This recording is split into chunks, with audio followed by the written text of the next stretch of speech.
Hello everyone, welcome to Rock Talk. आज हम पढ़ेंगे कोस्टल लैंडफॉर्म्स के बारे में। ठीक है, कोस्टल लैंडफॉर्म्स। कोस्टल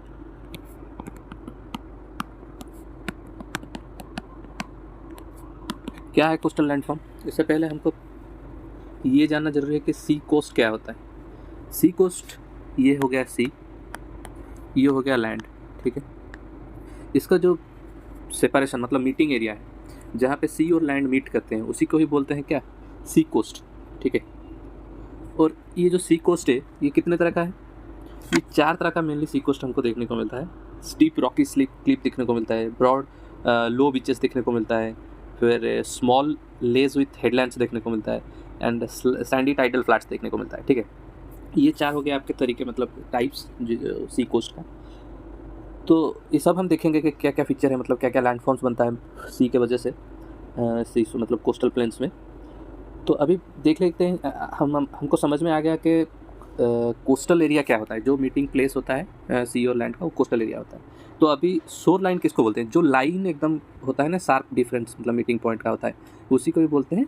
ये वाला जो लाइन में खींचा हूँ, ये वाला लाइन वही है शोर लाइन। तो ये शोर लाइन कौन सी केस में उसका चेंज होगा? मतलब अगर लैंड सब्सिडाइज होता है, मतलब सी लेवल से नीचे गिर जाता है, तो भी ये चेंज हो जाएगा। या फिर सी अगर मतलब कोई कॉज से सी अगर राइज कर जाता है, तो भी ये चेंज हो जाएगा। मतलब जो शोर लाइन है उसी को भी क्या बोल देते हैं? Shore line of emergence, shore line of submergence. मतलब किसी भी कॉज से अगर अगर ये जो शोर लाइन है ये अपलिफ्ट होता है, या फिर अपलिफ्ट हो जाता है, या फिर सी लेवल नीचे गिर जाता है, तो उसको क्या बोलते हैं? Shore line of emergence. 2 term है, एक शोर लाइन ऑफ इमरजेंस, ठीक है, और दूसरा शोर लाइन ऑफ सबमर्जेंस। ठीक है, सबमर्जेंस कौन से केस में होगा? अगर आप सोचिए, खुद सोचिए, अगर कोस्टल लैंड क्या होगा? सब्सिडाइड करता, मतलब सी लेवल अगर राइज कर जाता है, sea levels has risen relative to land, then ये क्या होगा? समझ लो जाएगा। शोर लाइन यहीं पे था, अगर सी लेवल राइज हो गया तो ये क्या होगा? जो शोर लाइन है यहाँ पे है सी, अगर लेवल ऑफ हो जाएगा तो इस डायरेक्शन में, लैंड के डायरेक्शन में जाएगा, तो ये क्या होगा? ये जो शोर लाइन था ये सबमर्ज हो जाएगा। तो उसी को ही बोलते हैं क्या? शोर लाइन ऑफ सबमर्जेंस। उसी का ही ऑपोजिट क्या होगा? यहाँ पे जो भी कंडीशन में है, यहाँ पे सी राइज कर रहा है, यहाँ पे सी लेवल क्या होगा? डाउन करेगा। तो वहाँ पे क्या होगा? इमरजेंस होगा। शोर लाइन जो पहले से था वो ऊपर दिखने को लगेगा, और जो नया शोर लाइन नीचे बनेगा। ठीक है। तो और एक एग्जाम्पल आप सोच सकते हैं शोर लाइन ऑफ सबमर्जेंस का क्या होता है? फियोर्ड्स, जो ग्लेशियर में पढ़े थे, याद है ना? FIORES, ये ग्लेशियल एरिया में देखने को मिलता है। ठीक है, सबमर्जेंस देखने को मिलता है। फिर देखते हैं कि बैरियर आइलैंड कोस्ट क्या होता है। ये 2 हम पढ़ लिए। 3 नंबर देखते हैं कि बैरियर आइलैंड कोस्ट क्या होता है। जब स्टॉर्म वेव्स के वजह से सैंड डिपोजिट करता है ओशन, मतलब सी के पास जो सैंड, रीज ऑफ सैंड्स बिल्ट होता है, उसी को भी बोलते हैं क्या? Barrier island. ठीक है, ये हो गया सी, 3 number barrier island. Barrier island एक बार दिखा देता हूँ। ये हो गया सी। ठीक है, स्ट्रॉम वेव की वजह से यहाँ पे कुछ वो सैंड बार जैसा डिपोजिट करेगा यहाँ पे, उसी को बोल देंगे क्या? बोल देंगे बैरियर आइलैंड बोलते हैं। ठीक है, ये वाला जो है बैरियर आइलैंड। चलते हैं आगे। बैरियर आइलैंड खत्म हो गया।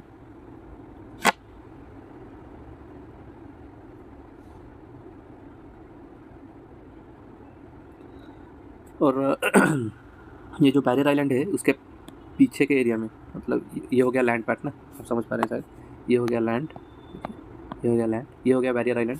तो ये वाला पार्ट जो दिखा रहा है, ये वाला बैरियर आइलैंड हो गया, सैंड डिपोजिट हुआ है।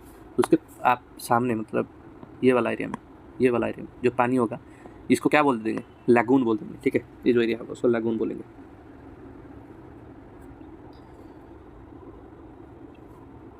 और टाइडल इनलेट किसको बोलेंगे? इस लैगून को। यहाँ पे एक बैरियर आइलैंड है, और सोचिए यहाँ पे एक बैरियर आइलैंड है। ठीक है, या फिर एक ही बैरियर आइलैंड है, यहाँ पे थोड़ा सा गैप है, इसको क्या बोलेंगे? इसके थ्रू पानी आएगा इसके अंदर, सी का पानी इस लैगून के अंदर आएगा, लैगून। ठीक है, ये वाला लैंड को अलग कर रहा है। यहाँ पे जो इनलेट होगा पानी का, इसको क्या बोलेंगे?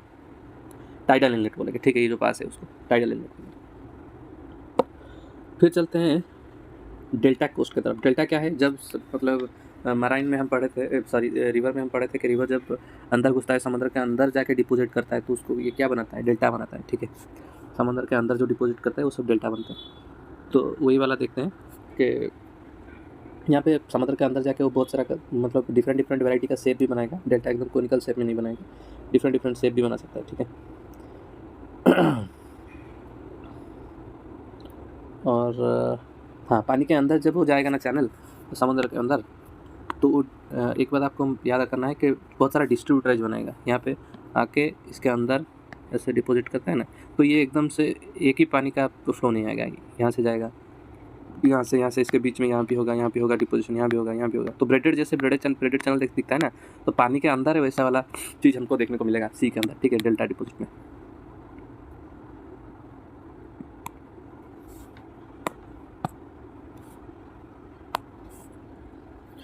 फिर चलते हैं देखने के वोल्केनो कोस्ट, मतलब वॉल्केनिक एरिया में जो कोस्ट है, सी कोस्ट, कैसा दिखता होगा। ऑब्वियस सी बात है, मतलब डिपॉजिट जैसे वोल्केनो करता है तो उसका वॉल्केनिक मटेरियल वो करेगा और इरोजन भी होता रहेगा, कंटिन्यूस इरोजन। आप सोच सकते हैं कि यहाँ पे वेव आ रहा है, मतलब जो सी शोर का जो टाइड या वेव एक्शन होता है वो क्या करेगा, बार बार इसको हिट करता रहेगा। तो यहाँ पे जो भी डिपोजिशन क्या होगा वोल्केनो की वजह से, वोल्केनिक जो भी मटेरियल आके यहाँ पे कुछ स्ट्रक्चर्स बनाए होंगे, उसको क्या करता रहेगा समुद्र, हर वक्त इरोड करता रहेगा, ठीक है। तो जब इरोजन हर वक्त करता रहेगा तो कैसा स्ट्रक्चर दिखेगा? आप सोच सकते हैं कि एकदम क्लिफी स्ट्रक्चर दिखेगा नीचे, मतलब एकदम यहाँ से सी होगा और यहाँ ऊपर कुछ लैंड पार्ट होगा, ये एकदम क्लिफ जैसा दिखेगा, ठीक है, एकदम स्ट्रिप। तो ऐसा वाला स्ट्रक्चर आपको देखने को मिल सकता है जो वोल्केनिक कोस्ट है।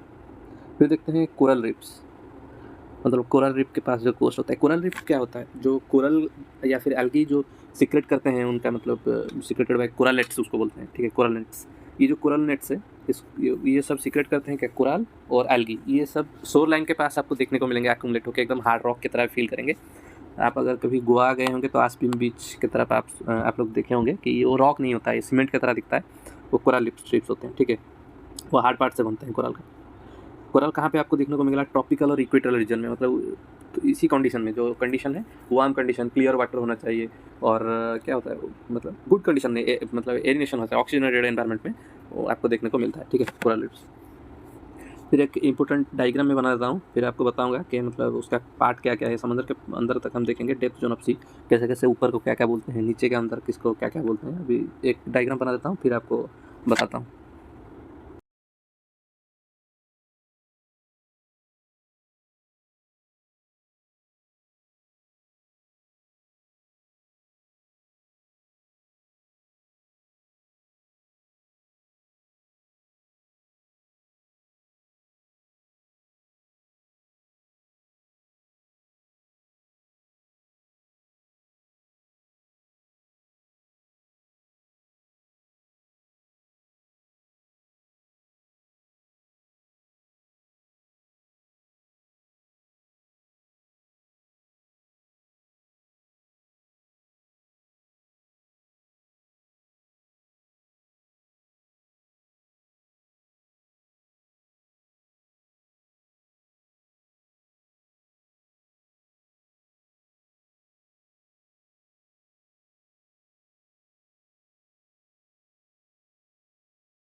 एबी पेलाजिक, ठीक है, एबिसल पेलाजिक।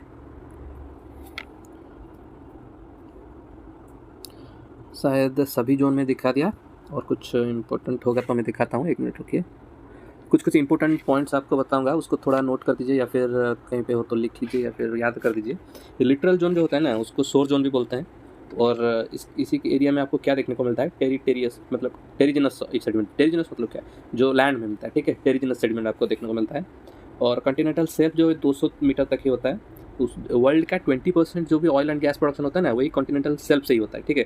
और विड्थ वाइज अगर देखें तो 70 किलोमीटर्स तक रहता है, मतलब शोर लाइन से 70 किलोमीटर्स तक अंदर तक रहता है कॉन्टिनेंटल शेल्फ, ठीक है। और oceanic crust and continental crust जो होता है, उसका जो इंटरसेक्शन होता है वहीं पे ही राइज होता है। देखिए ये वाला पार्ट, मतलब यहाँ से इसी एरिया में ना आपको यहाँ से नीचे क्या मिलेगा, ओशनिक क्रस्ट मिलेगा, ओशनिक क्रस्ट। तो इसके ऊपर क्या मिलेगा, कॉन्टिनेंटल क्रस्ट, ठीक है।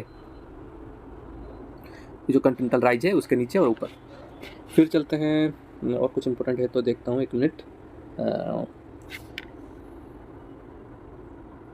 जो कॉन्टिनेंटल राइज है वो उसमें क्या क्या आपको देखने को मिलेगा, ब्लैक मॉड देखने को मिलेगा, ब्लू मॉड देखने को मिलेगा, और कोरल मतलब कोरल मॉड भी देखने को मिलेगा।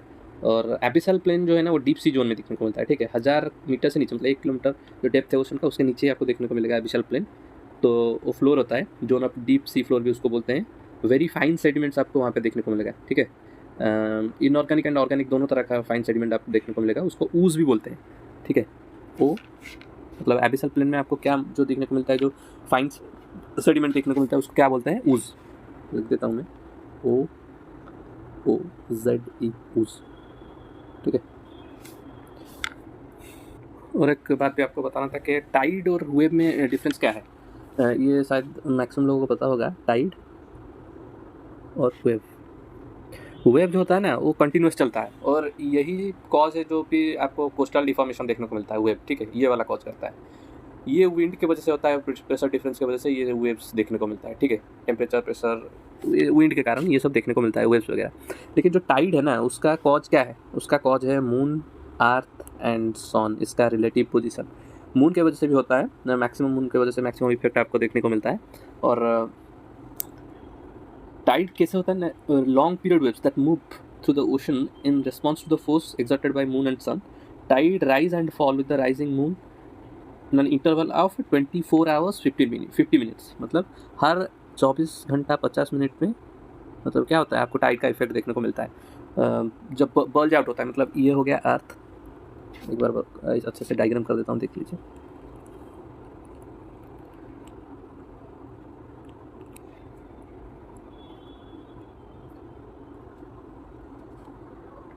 ये हो गया अर्थ, ये हो गया मून, ये हो गया सन। अर्थ के ऊपर जो भी समंदर मतलब वाटर एरिया है ना, जब मून उसके मतलब परपेंडिकुलर रहता है सन के साथ, सन, मून और अर्थ परपेंडिकुलर रहता है, तो फिर वाटर बॉडी जो होता है यहाँ से कम हो जाता है, और ग्रेविटी की वजह से यहाँ पे बल्ज आउट आ जाता है, और उसके ऑपोजिट ठीक इस तरफ बल्ज आउट आ जाता है, ठीक है।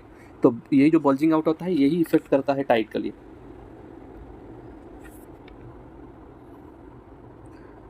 अभी कुछ मैं बना रहा हूँ, उसको ध्यान से देखिएगा। मतलब जो टाइड होता है, 2 तरह के टाइड बनते हैं, ठीक है। एक बनता है स्प्रिंग टाइड और एक बनता है नीप टाइड। पहले बनाते हैं स्प्रिंग टाइड, और उसको डिस्क्राइब करूँगा, फिर नीप टाइड की तरह जाएंगे। स्प्रिंग टाइड, ठीक है। ये हो गया अर्थ, ये हो गया मून। मून का दोनों लोकेशन दिखाता हूँ, ये वाला फुल मून, ये न्यू मून, मतलब अमावस का जो रात होता है, न्यू मून, ठीक है। और ये हो गया आपका सूरज।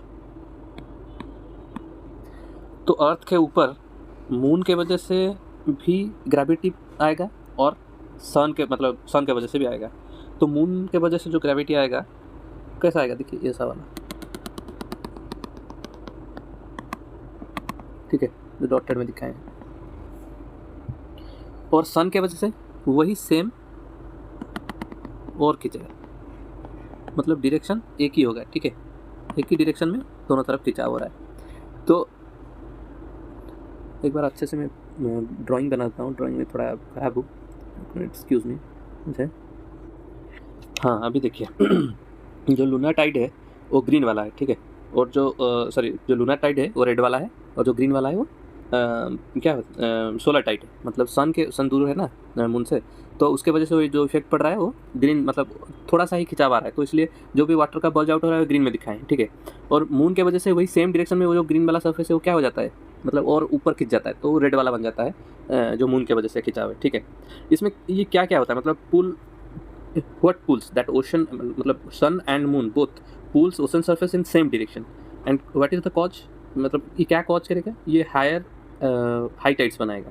मतलब इस सन के वजह से जो भी ग्रीन वाला टाइड बना था वो थोड़ा सा ही बना था, लेकिन मून उसी डायरेक्शन में और खींच रहा है, तो क्या बनेगा, हायर हाई टाइड्स बनेगा। और सेम मतलब अगर इस डायरेक्शन में देखेंगे जो न्यू मून डायरेक्शन में ये क्या बनेगा, जो फुल मून डायरेक्शन में क्या देखेंगे, ये लोअर लो टाइड्स बनाएगा। मतलब लो टाइड्स तो वैसे ही बन रहा था सन, मतलब क्या बोलते सन के वजह से या फिर मून के वजह से, सन के वजह से जो भी बन रहा था रेड वाला यहाँ पे उस तरफ क्या फुल मून डे पे क्या करता है वो क्या बोलते हैं, मून क्या करता है और खींच देता है, तो फिर ये जो लो टाइड्स बनता है ना वो लोअर लो टाइड्स बनता है। मतलब जब स्प्रिंग टाइड बनेगा, एक बात आप याद रख दीजिए कि जब स्प्रिंग टाइड होता है तो सब कुछ हाई फॉर्म में होता है, लोअर लो टाइड्स बनता है और हायर हाई टाइड्स बनता है। इसका कॉज मैं शायद आपको क्लियर कर पाया कि दोनों एक तरफ ही खींचते हैं, इसलिए हायर हाई टाइड्स बनता है, और वही सेम कॉज के लिए लोअर लो टाइड्स बनता है, ठीक है, अपोजिट डायरेक्शन में। और देखते हैं नीप टाइड्स कैसे बनता है। नीप टाइड्स में पोजीशन कैसा होगा, परपेंडिकुलर होगा, तो नीप टाइड नीप, ठीक है। नीप टाइड कैसे बनता है, ये हो गया अर्थ, ये हो गया सन, अर्थ, ये सन, और ये हो गया मून, ठीक है। ये है first quarter of the moon. ये मतलब सोलर के वजह से क्या होगा, खींचेगा इसको पानी को तरफ, जो अर्थ में पानी है ऐसे बल्ज आउट कर देगा वो, ठीक है। पर मून क्या करेगा, मून उस अर्थ के पास है ज़्यादा, तो ये क्या करेगा, ये भी खिंचाव ऐसे खिंचाव करेगा, ठीक है, ऐसा ग्रीन में दिखा रहा हूँ, मून भी खींचेगा इसको, ब्लू में सॉरी, ऐसे खींचेगा। तो ये क्या करेगा, मतलब ऑपोजिट डायरेक्शन में खींच रहे हैं, तो ये क्या करेगा, लोअर हाई टाइड्स बनाएगा। मतलब जो भी टाइड सन के वजह से बन रहा था उसको कम कौन कर रहा है, मून कर दे रहा है कम, समझ रहे हैं ना। तो ये क्या करेगा, लोअर हाई टाइड्स बनाएगा और हायर लो टाइड्स बनाएगा। जो भी लो टाइड्स जिस जगह पे बन रहा था उससे ज़्यादा ऊपर बनेगा, लेकिन लो टाइड्स ही बनेगा नीप की वजह से, मतलब उनके पोजीशन की वजह से, ठीक है। फिर देखते हैं इरोजन बाय सी, ठीक है, ये वाला ख़त्म हो गया। वेव्स की वजह से जो इरोजन लैंडफॉर्म्स वगैरह बनता है वो सब आप देख लेंगे अभी थोड़ा। जैसे इरोजन हर जगह हम पढ़े थे कि कैसे कैसे हो रहा था, उसको प्रोसेस को एब्राजन एट्रिशन ऐसे बोलते हैं ना। यहाँ पे जो एक्शन है वो 4 तरह का है, hydraulic impact, abrasion, attrition and chemical action, ठीक है। ये 4 तरह मतलब ये इरोजन करता है।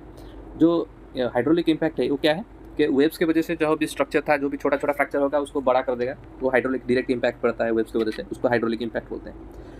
फिर चलते हैं कि क्या बोलते हैं, एब्राजन, मतलब वही वेव्स के वजह से जो भी आपका मतलब जो घिस के वेव्स जो घिस के स्ट्रक्चर से बनाते हैं जो लैंडफॉर्म्स, उसको मतलब इसके वजह से एब्रेसिव एक्शन की वजह से भी इरोजन होता है, ठीक है। सी कोर्सेज में आपको देखने को मिलता है ये वाला सब पेबल्स एंड सैंडस्टोन सैंड्स, मतलब ये वाला जो सब फ्रैगमेंट्स दिखता है तो मेनली एब्रेजन की वजह से होता है। तो फिर देखते हैं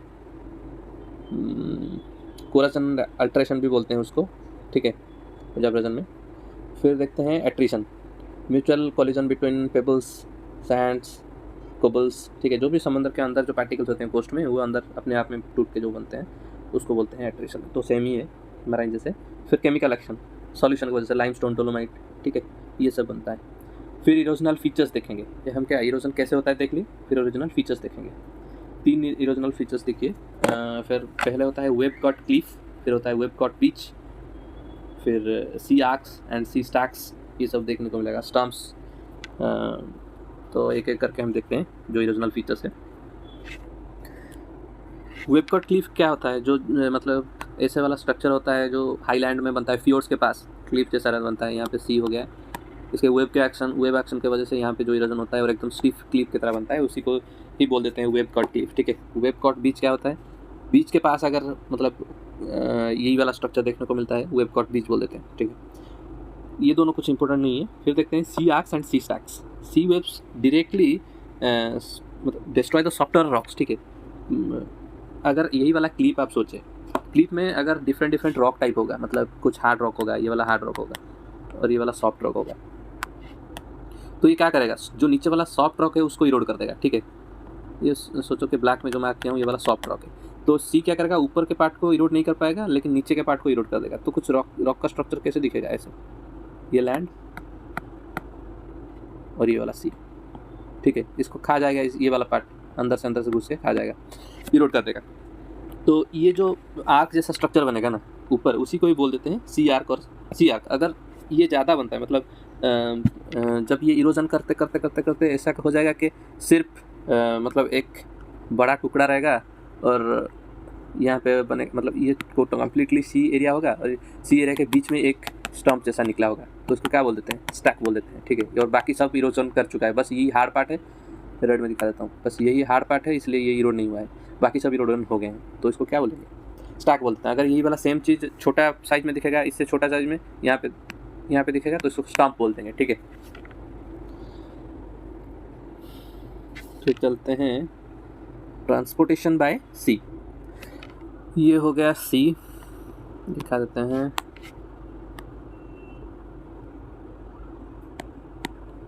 सी, ठीक। तो जो भी ब्लैक में दिखा रहा हूँ, जो परपेंडिकुलर टू शोर लाइन, ये वाला शोर लाइन, जो परपेंडिकुलर टू शोर लाइन जो मूवमेंट करेगा उसको क्या बोलते हैं, परपेंडिकुलर टू शोर लाइन, उसको बोलते हैं श्वास, SWA, श्वास, ठीक है। और उसी के ही समुद्र का मतलब ये हो गया सरफेस। उसको वर्टिकली अगर क्रॉस सेक्शन में देखेंगे, यहाँ पे जो नीचे वाला पार्ट है, ये नीचे में मूवमेंट ऐसे हो रहा है, ठीक है। इसको क्या बोल देते हैं, बैकश्वास, बैकवास, ठीक है। बैकवास क्या करता है, ये रहता है, और एक डायग्राम करके आपको समझा देता हूँ, ये रहता है parallel to the shoreline, ठीक है। मतलब ये हो गया शोर लाइन, और जो लॉन्गिट्यूडनल मतलब लॉन्ग शोर करंट्स होते हैं ना, या फिर जो बैकश्वास, ये ऐसे मूव करते हैं। तो जो भी पार्टिकल होगा उसका नेट जो डिपोजिशन डायरेक्शन होगा ऐसे होगा, मतलब वो भी नेचर में एंगल करके क्या करते हैं, शोर लाइन को अप्रोच करते हैं ऐसे, ठीक है। क्या परपेंडिकुलर कौन कौन रहता है आपको पता लगना चाहिए कि श्वास जो होता है वो परपेंडिकुलर रहता है शोर लाइन से, और बैक श्वास जो होता है वो क्या करता है, वो पैरेलल रहता है शोर लाइन से, ठीक है। अप कोस्ट या फिर डाउन कोस्ट दोनों में दिखने को मिलता है, और श्वास जो है वो दोनों तरफ देखने को मिलता है, मतलब टुवर्ड्स द सी या फिर away from the shore line, दोनों ही देखने को मिलता है, ठीक है। फिर लिटरल डिपॉजिट, आपको पता है कि लिटरल क्या होता है, हाई टाइड और लो टाइड के बीच में जो एरिया होता है। Transportation of sediment is parallel with the shore line, literal drips, ये एक तरह का ट्रांसपोर्टेशन है। ये क्या करता है, पैरेलल करता है डिपोजिशन, किससे, शोर लाइन से, ठीक है। फिर चलते हैं deposition by sea. Beach drift and long shore drifts deposit सेप, सॉरी एक मिनट रुकिए, हाँ ये वाला पिक्चर देखिए आप, ये वाला पिक्चर में आप सब फीचर्स देख पाएंगे। ये जो सैंड बार डिपोजिट है उसके नीचे उसके पीछे लैगून है, और ब्लर हो गया क्या, हाँ ये वाला लैगून है, रेड में दिखा रहा हूँ, देखिए ये वाला लैगून है। फिर ये वाला स्पीट है, स्पीट क्या है, अगर जो भी डिपोजिशन करता है वो मतलब हुक सेट में कर रहा है तो उसको स्पीड बोलते हैं। और जो स्टम्प वगैरह हम पढ़े थे ना, ये वाला देखिए, ये वाला स्टम्प वगैरह, ये वाला स्टम्प, स्टैक, अगर जो लैंड पार्ट है वहाँ से कुछ रास्ता जैसा आके इसको कनेक्ट कर देगा स्टम्प के साथ, तो फिर उसको क्या बोलेंगे, टम्बोलो बोलेंगे, ठीक है। बस इतना ही है, और थोड़ा कुछ कोरल्स के बारे में पढ़ देते हैं। जो कोरल होते हैं वो कौन से कंडीशन में, बोला था कि वो हम क्लीन वाटर और पैसिफिक, मतलब पैसिफिक ओशन के एरिया में आपको देखने को मिल जाएंगे, इंडियन ओशन एरिया में देखने को मिल जाएंगे, ठीक है। ट्रॉपिकल टू सब ट्रॉपिकल, मतलब तो जो होता है ना, ट्रॉपिकल से लेके इक्वेटोरियल जो जोन होता है, तो उसी के बीच में आपको देखने को मिलेंगे। फेवरेबल कंडीशन भी आप लिख सकते हैं, in water with average annual temperature of 24 degree, ठीक है। 28 नॉर्थ से 28 साउथ लैटिट्यूड में देखने को मिलता है, इक्वेटर से लेके 28 से 28 नॉर्थ साउथ दोनों तरफ, ठीक है, उसी में एरिया में आपको देखने को मिलेंगे। डेप्थ जहाँ पे सनलाइट नहीं है वहाँ पे आपको देखने को नहीं मिलेंगे, वो सन रिक्वायर करते हैं, ठीक है, 40 जोन में आपको देखने को मिलेंगे। तो ये कितने डेप्थ देखने को मिलेंगे, 45 से 50 ऐसे ही रेंज में आपको देखने को मिलेंगे। उसके नीचे एफोटिक जोन होता है। और सैलिनिटी कितना रहना चाहिए, नॉर्मल सैलिनिटी जो 30 से 35 32 से 35 उसी की सैलिनिटी के अंदर ही आपको क्या मिलेंगे, कोरल्स मिलेंगे, ठीक है। फिर कोरल रीफ के वजह से 3 स्ट्रक्चर बनता है। फ्रिंजिंग रीफ कोरल की वजह से, देखिए कोरल की वजह से बनते हैं, एक में फ्रिंजिंग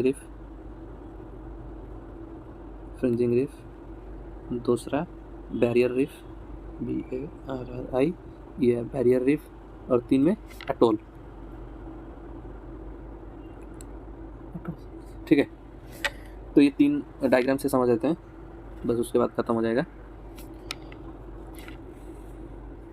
सपोज यहाँ पे एक सी है, ठीक है। सी के अंदर में यहाँ पे एक वॉल्केनिक आइलैंड है, ठीक है। वॉल्केनिक आइलैंड मतलब सी के अंदर वॉल्केनो का कुछ वॉल्केनिक डिपोजिट की वजह से कुछ आइलैंड बन गया है। तो उसके जो स्लोप है ना, यहाँ पे ग्रो करेंगे, यहाँ पे ये ग्रो करेंगे, जो रेड दिखा रहा है एरिया, यहाँ पे स्लोप में वो ग्रो करेंगे। तो जो ग्रो करेंगे इसी को ही बोल देते हैं क्या, फ्रिंजिंग रीफ्स। अगर सी इस लेवल तक आ जाएगा, इस लेवल तक आ जाए, तो हमको सर्कुलर चीज़ कैसे दिखेगी, यहाँ पे एक लैंड होगा और उसी के चारों तरफ क्या रहेंगे, रीफ रहेंगे, तो उसको क्या बोलेंगे, फ्रिंजिंग रीफ बोलेंगे, ठीक है। कोरल्स रहेंगे तो फ्रिंजिंग रीफ बोल देते हैं। कोरल्स, एल्गी, ये सब डिपोजिट रहते हैं, आइलैंड अटैच होकर रहते हैं किसके, वॉल्केनिक आइलैंड से।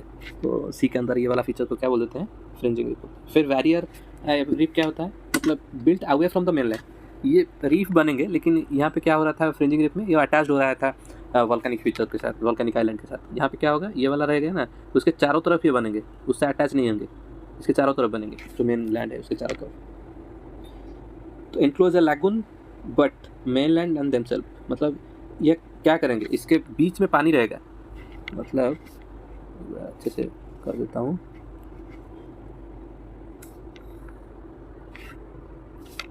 ये वाला हो गया वॉल्केनिक आइलैंड, इसके चारों तरफ घिर जाएंगे वो कोरल रीफ्स, लेकिन इसके बीच में क्या होगा, पानी होगा, मतलब ये जो लैंड और कोरल रीफ्स के बीच में पानी होगा, ठीक है, उसको बैरियर आइलैंड बोलेंगे। और जो पहला वाला केस था उसमें क्या होगा, ये हो गया ना, उसके ऊपर ही बन जाएंगे सब, उसको अटैच करके, तो उसके बीच में पानी नहीं होगा। इसका एग्जांपल क्या है, इसका जो फ्रिंजिंग रीफ का अटैच होके बनेंगे, अंडमान निकोबार आइलैंड, और क्या बोलते हैं उसको, हाँ वही है, अंडमान निकोबार लैक्साद्वीप। फिर बैरियर आइलैंड में क्या होता है, बैरियर आइलैंड में उससे थोड़ा डिस्टेंस मेंटेन करते हैं। The great barrier reef, the great barrier example बता रहा हूँ, द ग्रेट बैरियर रीफ, ठीक है। और ऑस्ट्रेलिया में देखने को मिलता है, ठीक है, ये वाला ऑस्ट्रेलिया। फिर लास्ट में देखते हैं एटोल। एटोल में क्या होता है, मोर और less circular coral reefs enclosing A lagoon but without any land inside this. ये है लैक्साद्वीप का एग्जांपल, ठीक है। मतलब क्या होगा, आप समझ सकते हैं कि मतलब यहाँ पे आइलैंड ही गायब हो जाएगा, मतलब यहाँ पे जो आइलैंड दिख रहा है ना, वॉल्केनिक आइलैंड, वो नहीं होगा, सिर्फ कोरल रीफ्स की वजह से ही होगा। मतलब ये समंदर हो गया ना, ये चारों तरफ कोरल रीफ्स है, उसके बीच में पानी है, बस पानी रेड में दिखा रहा हूँ, ये वाला पानी है, और उसके चारों तरफ क्या होंगे, कोरल रीफ्स होंगे। इसको ही बोल देते हैं एटोल, ठीक है, एटोल, ATOL, एटोल्स, ठीक है। ये इसका एग्जांपल क्या है, लक्षद्वीप, ठीक है। बस इतना ही, ख़त्म हो गया हमारा लैंडफॉर्म्स, कोस्टल लैंडफॉर्म्स, उसके रिगार्डिंग जो भी था सब खत्म हो गया। Thank you. फिर कल करते हैं और कुछ अंडरग्राउंड वाटर का कुछ करते हैं, या फिर वोल्केनिक फीचर्स, ये सब करते हैं।